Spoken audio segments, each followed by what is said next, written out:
अस्सलाम वालेकुम। जैसा कि आप लोग जानते हैं कि तेलंगाना लेजिस्लेटिव असेंबली का सेशन शुरू हुआ है और 2 रोज़ कबल मोहतरमा गवर्नर तमिलिसाई ने अपना वेलकम एड्रेस दिया है। तो ये जो पार्लियामेंट्री डेमोक्रेसी बोलते हैं अपनी जो हिंदुस्तान में जो जमहूरियत है उसको जो है पार्लियामेंटेरियन डेमोक्रेसी बोलते हैं। इसमें उमूमन ये होता है कि कोई भी स्टेट की जो असेंबली स्टार्ट होती है तो उस असेंबली को स्टार्ट हुए जब वहाँ की स्टेट के गवर्नर या पार्लियामेंट शुरू हुआ जब प्रेसिडेंट ऑफ इंडिया जो है हुकूमत की कारकर्दगी को बयान करते हैं और गवर्नर जो है जो रूलिंग पार्टी है उस रूलिंग पार्टी का जो मैटर बनाते हैं वही मैटर को गवर्नर जो भी गवर्नर है वो पढ़कर सुनाते हैं, यानी पूरा रेडीमेड उनको स्टाइल में दिया जाता है। तो उसी तरीक़े से हमारे तमिलिसाई गवर्नर मोहतरमा डॉक्टर तमिलिसाई ने उसको पढ़कर सुनाया। तो अब आप बताइए कि 2 इश्यूज़ है इसमें। कुछ दिन से अखबारात के ज़रिए, सोशल मीडिया के ज़रिए, फेसबुक के यानी ये बावर किया जा रहा है कि तेलुगु देशम और आपके टीआरएस पार्टी, बीआरएस और बीजेपी की घमासान युद्ध चल रही है। बहुत लड़ ले रहे हैं आपस में, एक दूसरे को मार ले रहे हैं, गालियां दे ले रहे हैं, एक दूसरे के वो कर ले रहे हैं। ऐसा अवाम में पेश किया जा रहा है। लेकिन मैं बारहा जो है ये कहता हूँ कि बीआरएस और बीजेपी एक सिक्के के 2 रुख हैं, एक सिक्के के 2 रुख हैं। तो वो वाज़े हो गया। अगर फ़र्ज़ करिए कि गवर्नर को, क्योंकि गवर्नर जो है साबिक़ा में कुछ बीआरएस गवर्नमेंट के कारकर्दगी को क्रिटिसाइज़ करते आ रहे थे, आज अचानक रात रात कैसा तब्दील हो गए और बीआरएस की गवर्नमेंट, चंद्रशेखर राव साहब की गवर्नमेंट जो है कैसा अचानक रातें रातों अच्छी हो गई हमारे गवर्नर मैडम को। मैं गवर्नर मोहतरमा गवर्नर मैडम से सवाल कर रहा हूँ कि आपने इतनी तारीफ़ की गवर्नर एड्रेस में कि ये बात मेरे हलक से हज़म नहीं हो रही है। तो हम बारहा ये बात कहते थे, मुसलसल मैं जो है अक्सर ये कहता हूँ कि ये सब दिखावा है। ये असेंबली इलेक्शन के बाद में या ये पार्लियामेंट इलेक्शन के बाद में फिर ये दोनों एक दूसरे के हो जाएंगे, बीजेपी एंड बीआरएस। ये जो टीआरएस से बीआरएस का ड्रामा हुआ, ये पूरा जो हुआ, ये सिर्फ़ और सिर्फ जो है अवाम को धोखा देने के लिए 2014 से 2023 तक जो टीआरएस बीआरएस के जो नाहिली रही, जो अवाम दुश्मन पॉलिसियाँ रहे इनके, तो उस सिलसिले में जो है ये ऐसे वाक़यात रुमा हुए हैं। अपनी कारकर्दगी को यानी अपने फेलियर को से बचने के लिए, अवाम को धोखा देने के लिए ये टीआरएस को बीआरएस बनाया गया और ये बीजेपी का एक नूरा कुश्ती चल रही, WWF between BRS and BJP. ये वाज़ेह है ये बात। और ये दोनों जो है अक़लियतों के दुश्मन हैं, चाहे वो आप बीआरएस का नाम लियो या आप जो है बीजेपी का नाम लियो। आज मुझे बड़ा मुझे हंसी आई आज देखकर। साबिक़ा में भी हुआ ऐसा और आज भी हुआ और आइंदा भी होते रहता। यूनाइटेड आंध्र प्रदेश में कांग्रेस की गवर्नमेंट हुआ करती थी और बजट यानी गवर्नर का एड्रेस हो या बजट पेश होने के बाद में leader of the MIM AIMIM Akbaruddin Owaisi उठते और एक जोशीली तकरीर करते। ऐसा महसूस हो रहा था मेरे को कि तालाब कट्टे के सालम चौक पे एक जलसे को मुखातिब कर रही हूँ। तो जज्बाती तकारीर, ऐसी जज्बाती तकारीर करते कि लोग बोलना, फिर उसके बाद में सोशल मीडिया उनकी टीम निकल जाती कि राजशेखर रेड्डी VS अकबरुद्दीन ओवैसी, कभी हेडिंग आई रोशया VS अकबरुद्दीन ओवैसी, कभी आई किरण कुमार रेड्डी VS। तो सेम जो है नया बॉटल पुरानी शराब। ये जब से टीआरएस गवर्नमेंट आई 2014 से ऐसा ही हो रहा। हर टाइम गवर्नर एड्रेस के बाद में या बजट एड्रेस के बाद में ये हालात ये पेश आते हैं। तो आज भी ये वैसी ही हुआ। 1 घंटे की तवील तकरीर रही अकबरुद्दीन ओवैसी साहब की मौलाना मोहतरम इज़्ज़त माप Akbaruddin Owaisi leader of the opposition है और पब्लिक अकाउंट्स कमेटी के चेयरमैन हैं। तो सबसे बड़ी बात यह है कि आज से 2 दिन पहले एक सोशल मीडिया पे अकबरुद्दीन ओवैसी का एक लेटरहेड आया। तो एक पुराने शहर के एक नामवर हमारे सोशल मीडिया पे पेज चलाते हैं। तो आजकल बेचारों को एमआईएम की हमदर्दी बहुत हो रही, तो उन्होंने जो है एक वो डाले अकबरुद्दीन ओवैसी का लेटर। अकबरुद्दीन ओवैसी साहब है मौजूदा असेंबली में ये चीज़ें डिस्कशन करना, बल्कि एक लंबी तवील दास्तान दिए कि फ़लाने इश्यूज़ डिस्कस करो, एससीज़ के इश्यूज़ डिस्कस करो, एसटीज़ के करो, माइनॉरिटीज़ के करो, ये तमाम के करो बोल के ये लोग मुसलसिल डालते गए लोग। तो बहरहाल मेरे को हंसी आ रही कि अकबरुद्दीन ओवैसी जो है खुद अपने आप को ये बोल रहे हैं कि मैं एक सीनियर एमएलए हूँ, मैं अब तक 3 बार असेंबली कर चुका हूँ। तो उनको ये नहीं मालूम कि ये लेटर लिखे, ये कोई रिप्रेजेंटेशन गवर्नमेंट को कोई लेटर काम कराने के लिए अपन लेटर नहीं लिख रहे हैं। असेंबली में क्या चीज़ डिस्कशन होनी चाहिए, क्या मुद्दे आना चाहिए, क्या मुद्दों पर बहस होना चाहिए, ये जो है बीएसी की मीटिंग होती है जिसका स्पीकर सदर होता है, बिजनेस एडवाइजरी कमेटी कहते हैं उसको। उसमें जो है चीफ मिनिस्टर, स्पीकर और आपके लीडर ऑफ द अपोजिशन और दूसरे जो पार्टीज़ के रिप्रेजेंटेशन हैं वो बैठ के तय करते हैं कि आने वाले असेंबली में क्या होने वाला है। लेटर लिखने से मसला हल नहीं होता। लेटर लिख दिए, सोशल मीडिया को दे दिए, पालतू कुत्ते निकल गए बाहर, भाई क्या लेटर लिखे, क्या लेटर लिखे, अखबारों की जीनत बन गया लेटर, सोशल मीडिया पे आ गया लेटर।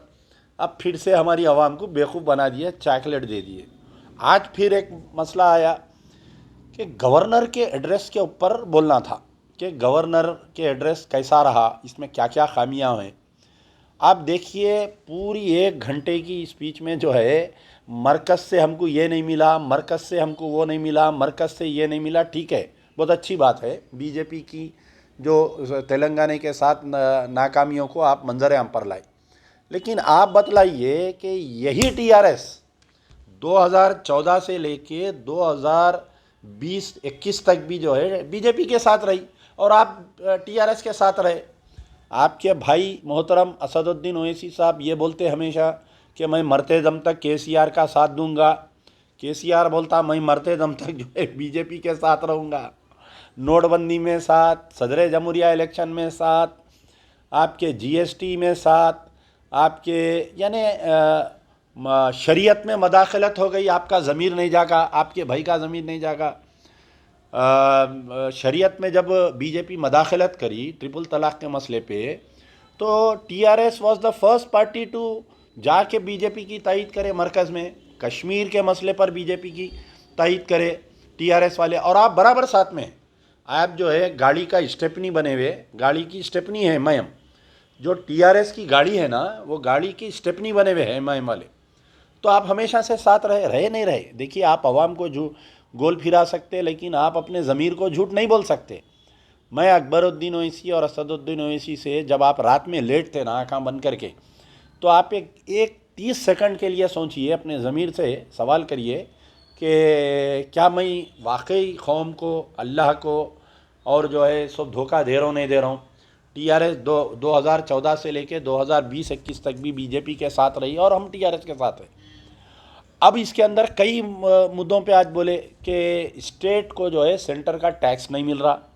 भाई केसीआर साहब क्या करे, 2014 से लेके 2020-21 तक जब टैक्स नहीं मिल रहा था तो क्यों पड़े हुए रहे गोद में इन्हों। आप उनसे सवाल करो, आप केसीआर साहब से सवाल करो कि जब आपकी बीजेपी से आपको कोई फ़ायदा नहीं है तो आप बीजेपी के गोद में क्यों पड़े हुए हैं। आज भी ये जो बीआरएस का ड्रामा चल रहा है, ये सिर्फ और सिर्फ बीजेपी को फ़ायदा पहुंचाने के लिए है। ये सेकुलर वोटों को काटो, वोटों को मुंतशिर करो और जो है बीजेपी को जिताओ, बाद में फिर जाके अपन भी बीजेपी के गोद में बैठ जाओ। तो तेलंगाना के साथ नाइंसाफ़ी हुई। अच्छा, और एक बात मेरे को हंसी आई कि अकबरुद्दीन ओवैसी साहब ये बोल रहे हैं कि मैं तेलंगाना का हूँ और तेलंगाना के नाइंसाफ़ियों पर बोलूँगा मैं।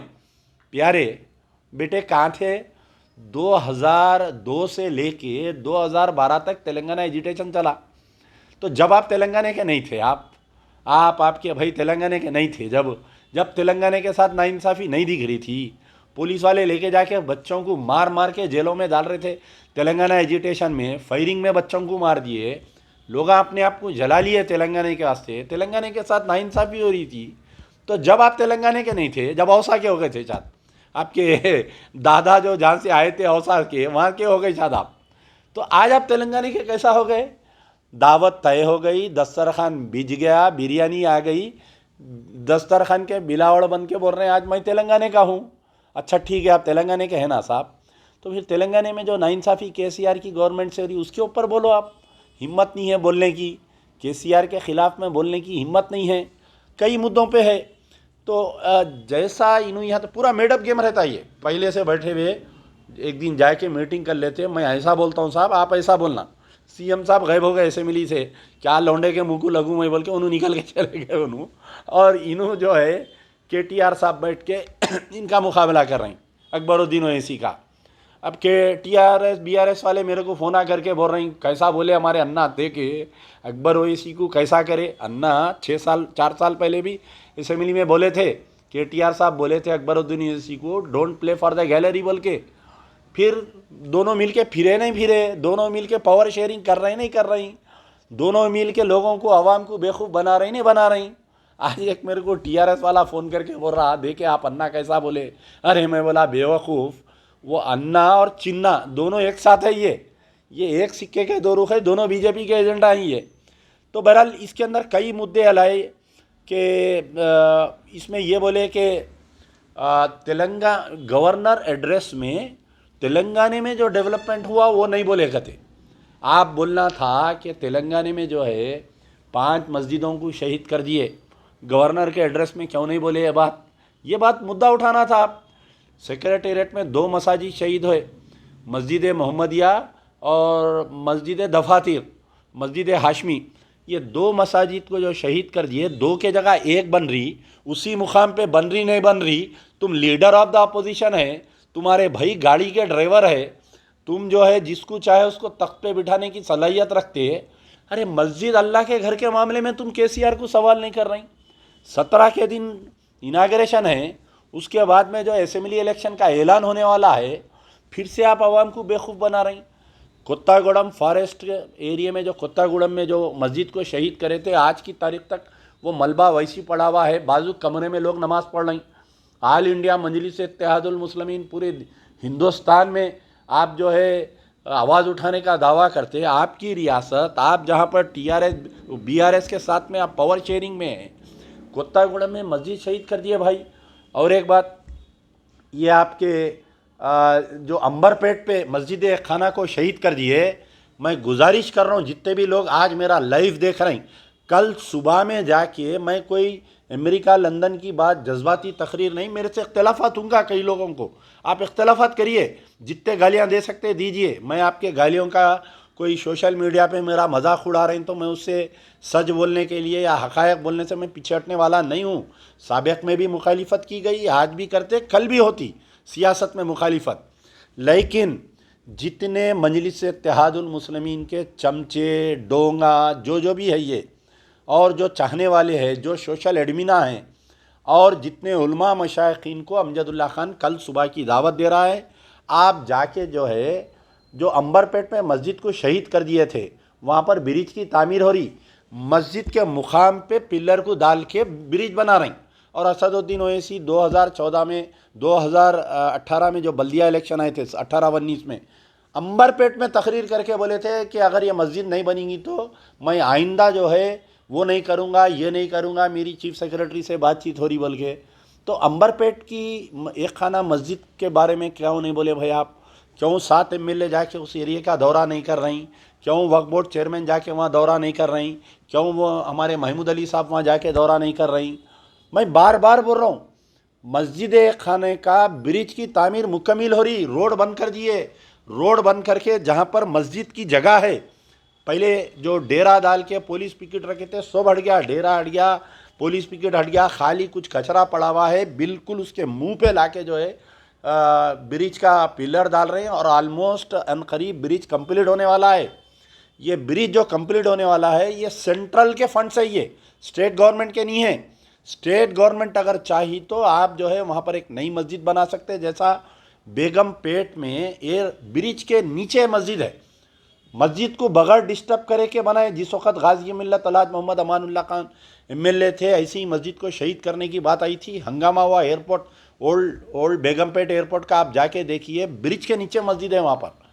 तो ऐसा होता काम भाई। आप मंदिरों को नहीं हटा रही, आप मंदिरों को करोड़ों रुपए दे रही, यादाद्री मंदिर को करोड़ों रुपए, हज़ारों करोड़ रुपए दे रही। आप ठीक है दीजिए, आप लेके जाके तिरुमला तिरुपति देवस्थानम को 5 किलो का सोना दे रही, लेकिन भाई हमारा भी हक बनता। हम भी तेलंगाना के हैं, हम अकबरुद्दीन ओवैसी के वैसे नहीं, हम तो रियल तेलंगाना वाले। हम हमारे आबाज़ात यहाँ तेलंगाना के, हम एजुटेशन में हिस्सा लिए सो है, तो हम हमारे लोगों की तो बात करेंगे ना, जो लोग तेलंगाना की तायद में थे, जो टीआरएस की तायद में थे। तो बहरहाल ये अंबरपेट की ब्रिज का मसला हो गया। और एक बात ये बोले कि माइनॉरिटीज़ को, अब देखिए कैसा कौम को बेवकूफ़ बनाते हैं दोनों भाई। माइनॉरिटीज़ को 2014 से लेके 2022 हो गया, किसी को लोन मिला क्या बताओ? एक आदमी को, पूरे जितने मेरा लाइव देख रहे हैं, मैं उनसे गुजारिश कर रहा हूँ, आओ आके बोलो हाँ भाई मेरे को लोन मिला बोल के। पूरे तेलंगाना में एक आदमी को बताओ जिसको लोन मिला 2014 से लेके 2014 के बाद में बल्दिया इलेक्शन में ये लोन का ड्रामा चला। महमूद अली साहब बोले 8वां देंगे हम। फिर 2018 में असेंबली इलेक्शन से पहले ड्रामा चला लोन का।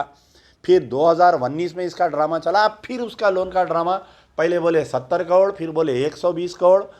अरे दरखास्त वहाँ 2.5 लाख है, 2.5 लाख डिवाइडेड भाई, अगर 1 करोड़ 10 लाख रुपए करे तो एक एक आदमी को, दरखास्त गुजार को, पूरे तेलंगाना के मुसलमानों को अगर गिने तो सबको 2 रुपये 3 रुपये आ रहे हैं। लेकिन अगर तेलंगाना की में जो अब दरखास्त आए 2.5 लाख, इनको अगर आप 1 करोड़ 10 लाख रुपए डिवाइड करें तो एक एक को 1-1 हज़ार 2-2 हज़ार रुपये आ रहे हैं। तो ये 8 साल में मुसलमानों को केसीआर की तरफ से अकबरुद्दीन ओवैसी की स्ट्रांग लीडरशिप के दरमियान में, असदुद्दीन ओवैसी की लीडरशिप के दरमियान में ये क्या मिला बोले तो 2,000 रुपये 2-2.5 लाख दरखास्त गुजारों को मिल रही। अच्छा, फिर अकबरुद्दीन ओवैसी बोले उर्दू के साथ नाइंसाफ़ी हो रही, उर्दू में कोई दरखास्त नहीं ले रही। आप कहीं को है बाबा, झकमराने हैं आप कहीं को है, आप है कहीं को दुनिया में। आप जो है असेंबली के, आप क्यों बने आप ये बताइए मेरे को। आप जो है लीडर ऑफ द अपोजिशन कहीं को है, आपके भाई मजलिस के सदर कहीं को है। अगर आप खुद बोल रहे हैं, अल्लाह ताला आपके मुंह से बोलने लगा रहा। जब कोई इंसान तबाही के रास्ते पर जाता है तो अल्लाह ताला उसकी दौलत नहीं खींचता, उसकी औलाद नहीं खींचता, उसकी अक्ल पे पर्दा डाल देता। अकबरुद्दीन ओवैसी के मुंह से सच निकल गया कि तेलंगाना में उर्दू के साथ नाइंसाफ़ी हो रही। अरे आप लीडर ऑफ द अपोजिशन है ना साहब, आपके 7 एमएलए क्या कर रहे हैं? क्या साल में एक बार उर्दू याद आती है असेंबली के दौरान में? बोलो आप मेरे को। आलेर एनकाउंटर साल में एक बार याद आता, वफ़ की जायदादों की तबाही साल में एक बार याद आती। तो उर्दू के साथ आज बताओ, आप कोई पुलिस स्टेशन में आप उर्दू में दरख्वास्त दे सकते हैं, या कोई डिस्ट्रिक्ट कलेक्टरेट में आप उर्दू में दरख्वास्त दे सकते हैं, क्या कोई कमिश्नरेट में, बल्दिया पुलिस के बल्दिया का म्यूनसिपल ऑफिसर्स में आप उर्दू में दरख्वास्त दे सकते हैं। शहर में जितने उर्दू मीडियम स्कूल से सक्सेसफुल स्कीम ला के पूरे उर्दू मीडियम स्कूलों को ले जाके तेलुगु मीडियम में मर्ज कर दिए। अब मुसलमान बच्चे कहाँ पढ़ते? तेलुगु मीडियम में नहीं पढ़े, पूरे ड्रॉप आउट हो गए, पूरे बच्चे ड्रॉप आउट हो गए।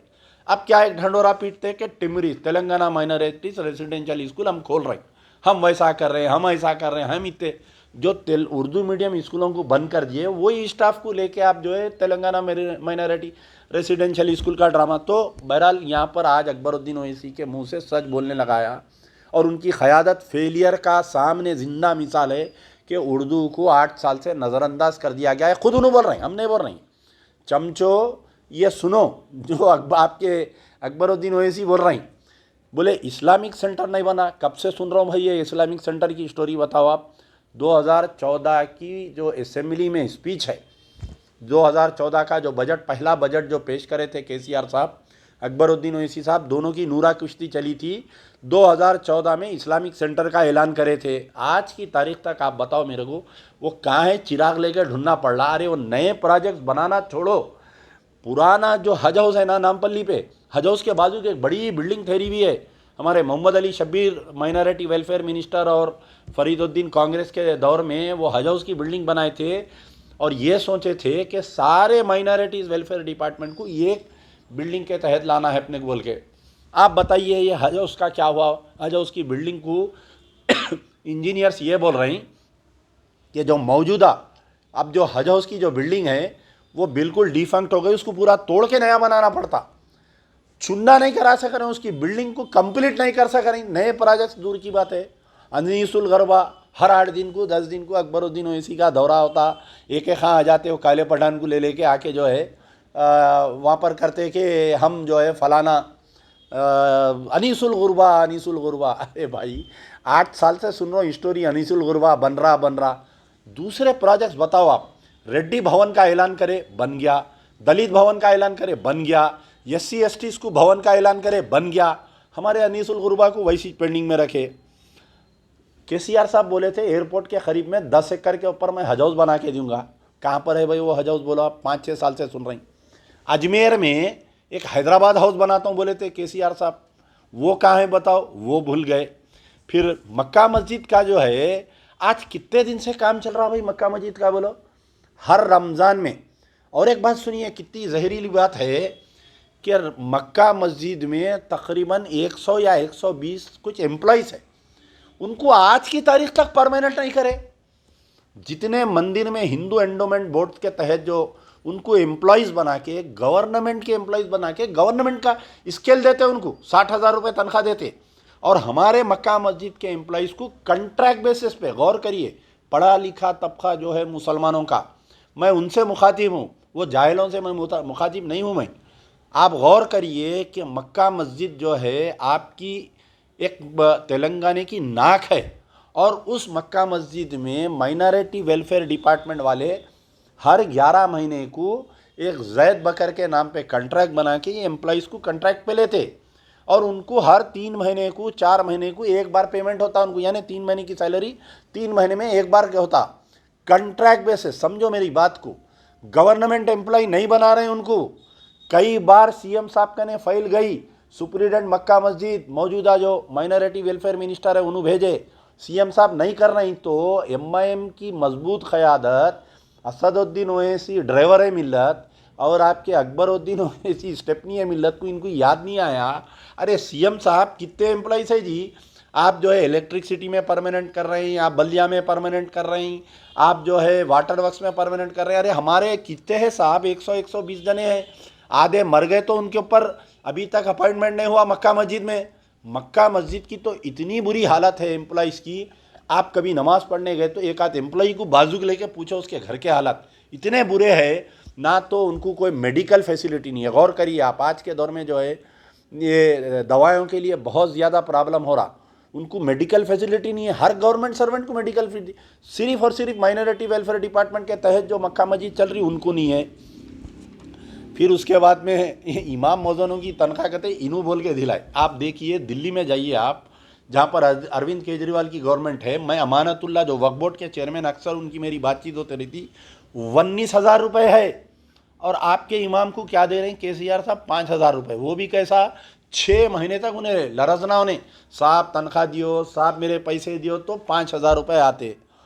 ये मजलिस की क़यादत ये नहीं बोल सक रही, प्रेशर नहीं कर रही कि भाई आप जैसा दिल्ली में दे रहे हैं ना, अरविंद केजरीवाल से बहुत जम रही आजकल। बेटी का शराब की स्कैंडल चल रहा दिल्ली में, अरविंद केजरीवाल भी वन ऑफ द अक्यूज्ड है।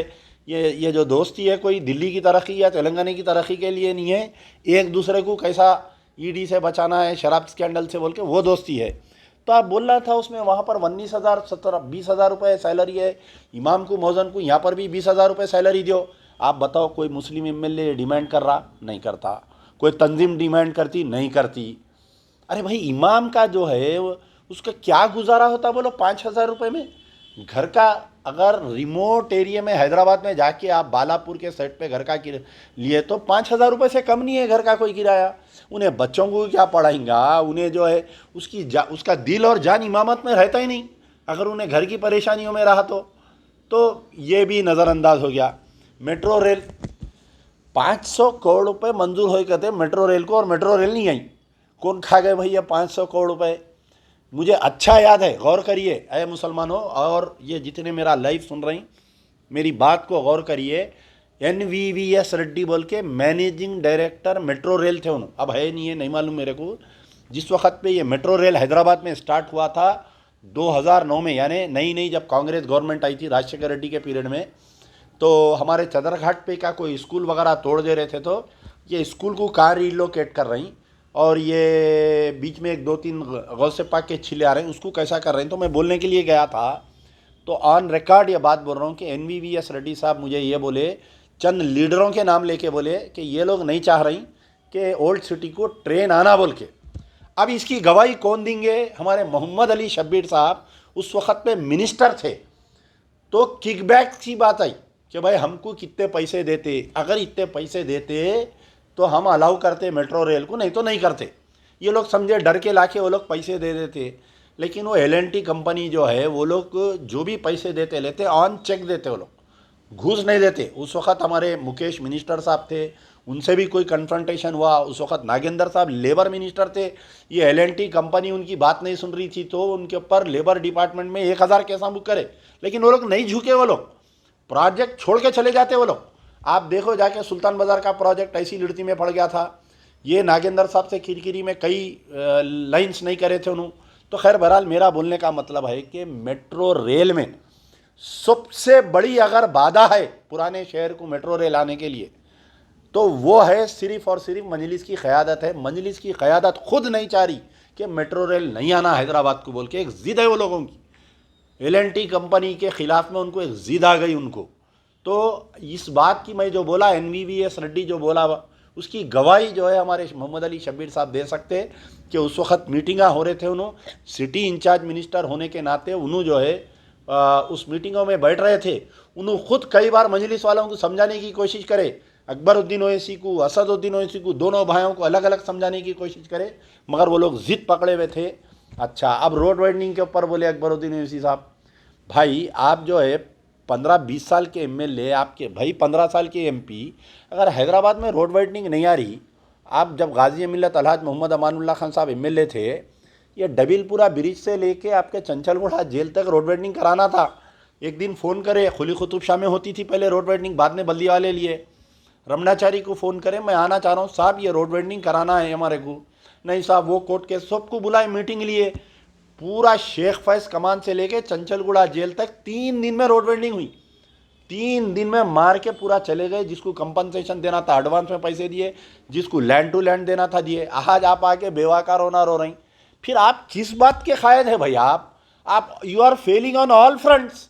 आप मेट्रो ट्रेन नहीं ला सक रहे, आप उर्दू को दूसरी सरकारी ज़बान को उसका मौका नहीं दिला सक रही, मौकूफ़ नहीं दिला सक रही, आप जो है हज हाउस नहीं बना सक रही, आप जो है माइनॉरिटी को लोन्स नहीं दिला सक रहे मुसलमानों को, आप जो है मेट्रो रेल नहीं ला सक रहे, आप रोड वाइडनिंग नहीं कर सक रहे, तो फिर आप कई के MLA है, आप कई के लीडर ऑफ द अपोजिशन है, आपकी TRS की BRS की कई की दोस्ती है, ये नहीं मेरे को समझ में आ रहा। सिर्फ जज्बाती तकारीर के वास्ते है क्या, बताइए आप? हाँ, अच्छा, मेजर बात जो है, हमारे अकबरुद्दीन ओवैसी साहब ये बोले आज कि दरगाह हज़रत हुसैन शाह वली की ज़मीन हम खो दिए। फिर आप और आपके 7 MLA कई के है बोलो, आप कई की फ़ौज है ये बोलो आप, ये कई की फ़ौज है। दरगाह हज़रत हुसैन शाह वली 1654 एकड़ यानी 1654 एकर्स लैंड वर्थ 50,000 करोड़, इसका ऑफिशियल रिकॉर्ड है। अगर आप बाहर मालूम करें तो आउट ऑफ रेट गए तो और बढ़ के आता। देखिए किस तरीके से ड्रामा हुआ, किसको किसको इसमें फ़ायदा पहुंचा। इसके ऊपर CBI इंक्वायरी अगर लगाए तो बात पूरी आती। लोअर कोर्ट में यानी दरगाह हज़रत इसाक मदली, दरगाह हज़रत हुसैन शाह वली का केस जो है वक्फ ट्रिब्यूनल में वक्फ बोर्ड जीतती है, हाई कोर्ट में वक्फ बोर्ड जीतती है, सुप्रीम कोर्ट में गवर्नमेंट अचानक जाके ये बोलती कि वक्फ बोर्ड की ज़मीन नहीं है। चीफ मिनिस्टर कितने हमदर्द है, देखो आप, वक्फ की जायदाद को chief minister government of Telangana supreme court में ये बोल रही कि ये ज़मीन जो है ये वक्फ की नहीं है बोल के, और बड़े से बड़े वकील को लगा के वो केस को हरा दिए।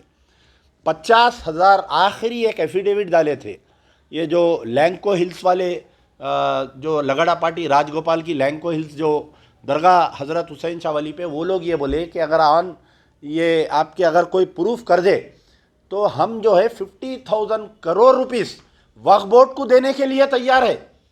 ये सुप्रीम कोर्ट में जब केस हुआ था माधापुर वह में कितने वक्फ के प्रॉपर्टीज है कहाँ गए हुए हैं, तो ये ला के एफिडेविट सबमिट करें। ये कंपनी वाले एमएनसी वाले बोले हम 50,000 रुपये देते, तो इस केस को हरा दिए। अब इसमें बताओ कौन कौन पार्टी थे इसमें, खुद अकबरुद्दीन ओवैसी पार्टी थे इसके अंदर। केसीआर साहब जब तेलंगाना का एजिटेशन चल रहा था तो दरगाह हज़रत हुसैन शाह वली पे आके बैठ के जो है झंडे लगा के 3 दिन का धरना दिया और बोले कि जैसा ही आऊँगा मैं दे दूँगा। सबसे बड़ा मसला है पूरों के जाने के बाद में आज शहर में ट्रैफिक चालानात का क्या है साहब, बोलो आप मेरे को कितना जुल्म हो रहा, आप अंदाज़ा लगाओ। है आप किसी को अंदाज़ा? हर शहरी के दिल पे हाथ रख के पूछो मियाँ, हर ऑटो वाले को 50,000 ऑटो वाले अपने हैदराबाद में, greater Hyderabad municipal corporation limits में नियरली 50,000 ऑटो ड्राइवर्स है। 50,000 में 38 और 40,000 मुस्लिम ऑटो ड्राइवर्स है। हर ऑटो ड्राइवर को 1,000 रुपये से कम चालान नहीं हो रहा डेली। क्या बोलते हो हम कानून नाफिज करें? कानून नाफिज ऐसा नहीं होता साहब।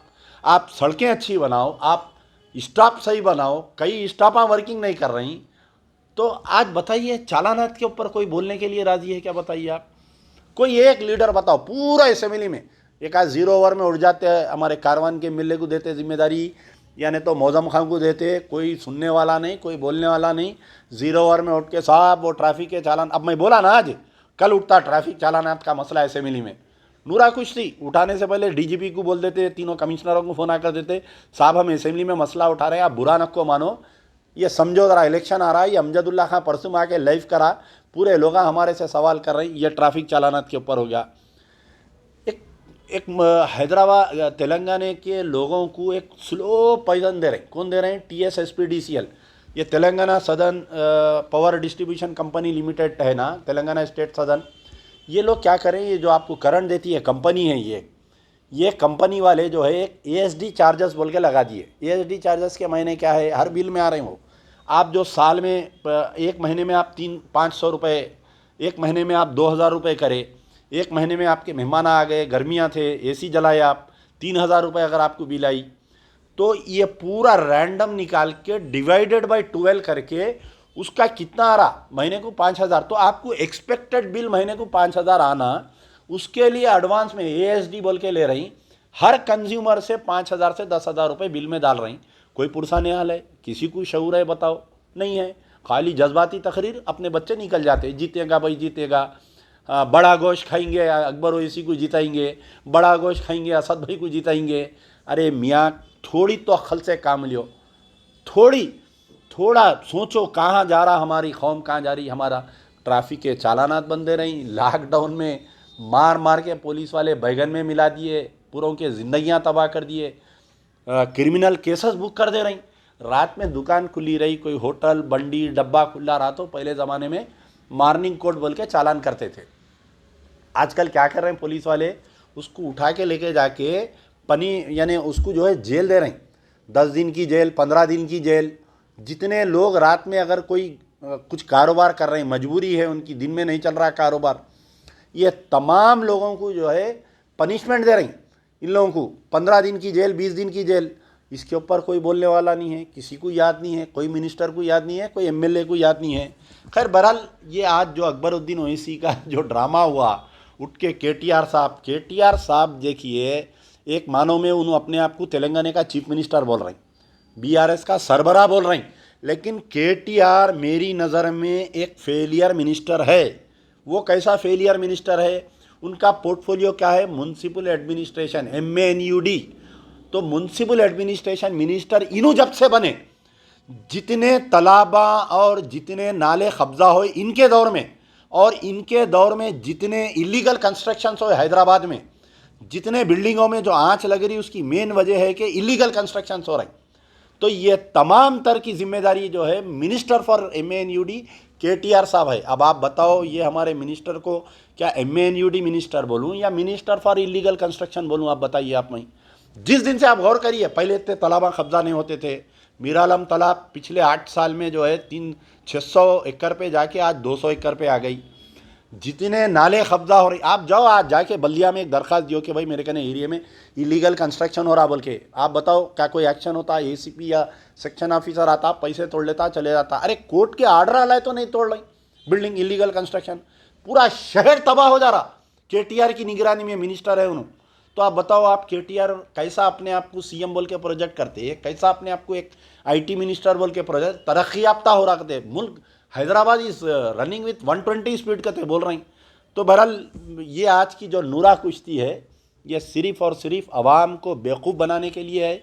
अकबरुद्दीन ओवैसी हो सकता है कि असेंबली के थोड़ी देर के बाद में फिर दोनों बैठ के गरम काफ़ी मान लिए, मैं कैसा बोला, हाँ मैं कैसा बोला, दोनों एक दूसरे को गले मिल लिए होंगे। तो आवाम को इसके ऊपर जो है ज़्यादा बहस करने की ज़रूरत नहीं है। Akbaruddin Owaisi time time fish. शुक्रिया, खुदाफिज।